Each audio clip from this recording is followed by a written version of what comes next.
Assalamualaikum warahmatullahi wabarakatuh. Nama saya Cut Ayana dari kelas 10-11. Assalamualaikum warahmatullahi wabarakatuh. Perkenalkan saya Naya Zara, saya dari kelas 1011. Halo semuanya, perkenalkan aku Jovanka Nazwa dari 1011. Halo semua, perkenalkan nama saya Bima Darsaat, saya dari kelas 10-11. Oke, jadi di sini aku menjelaskan pengertian Al-Kulliyatu Al-Kamsah. Nah, sebelumnya Al-Kulliyatu Al-Kamsah terdiri dari dua kata. Al-Kulliyatu yang memiliki arti prinsip dasar dan Al-Kamsah yang memiliki arti. Nah, selanjutnya di sini pengertiannya. Nah, pengertian dari Al-Kulliyatu Al-Kamsah itu apa sih? Nah, jadi Al-Kulliyatu Al-Kamsah adalah 5 prinsip dasar hukum Islam yang bertujuan mewujudkan kemaslahatan, al-maslahat. Dan jika hal ini tidak ada, maka akan muncul kerusakan, yaitu mafsadat.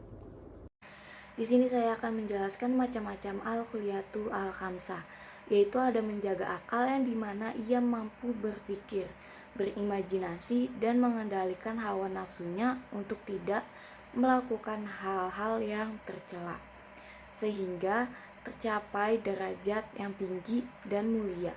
Di sini juga ada contohnya. Yang pertama, berpikir hal yang bermanfaat. Yang kedua, menyadari peringatan Allah, dan yang ketiga, mengingat kehidupan akhirat. Di sini juga ada ayat Al-Qur'an yang menjelaskan tentang menjaga akal, yaitu surat Al-Baqarah ayat 219. Artinya, mereka menanyakan kepadamu Muhammad tentang khamar dan judi. Katakanlah, pada keduanya terdapat dosa besar dan beberapa manfaat bagi manusia, tetapi dosanya lebih besar daripada manfaatnya. Dan mereka menanyakan kepadamu tentang apa yang harus mereka infakkan. Katakanlah, kelebihan dari apa yang diperlukan. Demikianlah Allah menerangkan ayat-ayatnya kepadamu agar kamu memikirkan. Nah, selanjutnya ada menjaga keturunan. Nasab atau keturunan memiliki peran penting dalam kehidupan seseorang. Kata nasab biasanya digunakan untuk mengurus hak waris, perwalian, dan lain sebagainya yang menyangkut hukum dalam Islam. Contohnya, disyariatkannya nikah dan dilarangkannya berzina. Kalau kegiatan ini diabaikan, maka eksis turunan akan terancam.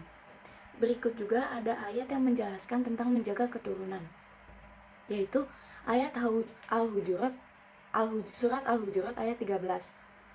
Artinya, wahai manusia, sungguh kami telah menciptakan kamu dari seorang laki-laki dan seorang perempuan. Kemudian kami jadikan kamu berbangsa-bangsa dan bersuku-suku agar kamu saling mengenal. Sesungguhnya yang paling mulia di antara kamu di sisi Allah ialah orang yang paling bertakwa. Sesungguhnya Allah Maha Mengetahui, Maha Teliti. Ada 5 bentuk dari Al-Qulliyatu Al-Kamsah. Pertama, memelihara agama atau hifdzul al-din. Syariat Islam pada dasarnya diturunkan untuk menjaga eksistensi semua agama, baik agama itu masih berlaku, yaitu agama yang dibawa oleh Nabi Muhammad SAW, ataupun agama-agama sebelumnya. Beberapa ayat Al-Quran yang menjamin hal itu antara lain terdapat dalam surat Al-Baqarah ayat 296 yang berbunyi La ikraha fid din, yang artinya tidak ada paksaan untuk masuki agama Islam. Dan terdapat dalam surat Al-Hajj yang ayat 40 yang artinya, dan sekiranya Allah tidak menolak keganasan sebagai manusia dengan sebagian yang lain, tentulah telah dirobohkan biara-biara Nasrani, gereja-gereja, dan rumah ibadah orang Yahudi, dan masjid-masjid yang dalamnya banyak disebut nama Allah. Dan 2 adalah memelihara nyawa atau hifnu al-nafs.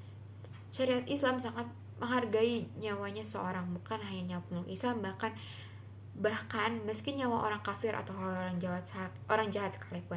Adanya ancaman hukum qisas menjamin jaminan bahwa tidak boleh menghilangkan nyawa seseorang. Terdapat dalam surat Al-Maidah ayat 32 yang artinya, oleh karena itu kami tetapkan suatu hukum bagi Bani Israel bahwa barang siapa yang membunuh seorang manusia bukan karena orang itu membunuh orang lain, atau bukan karena membuat kerusakan di muka bumi, maka seakan-akan dia telah membunuh manusia seluruhnya. Dan barang siapa yang melihara kehidupan seorang manusia, maka seolah-olah dia telah melihara kehidupan manusia semuanya. Ini saya akan menjelaskan tentang menjaga harta. Menjaga harta dalam Islam yaitu sangat dianjurkan karena kita dalam Islam itu tidak boleh mencuri, melakukan riba, melakukan kecurangan, dan memakan harta-harta orang secara batil. Jadi, hukumnya wajib ya teman-teman untuk menjaga harta.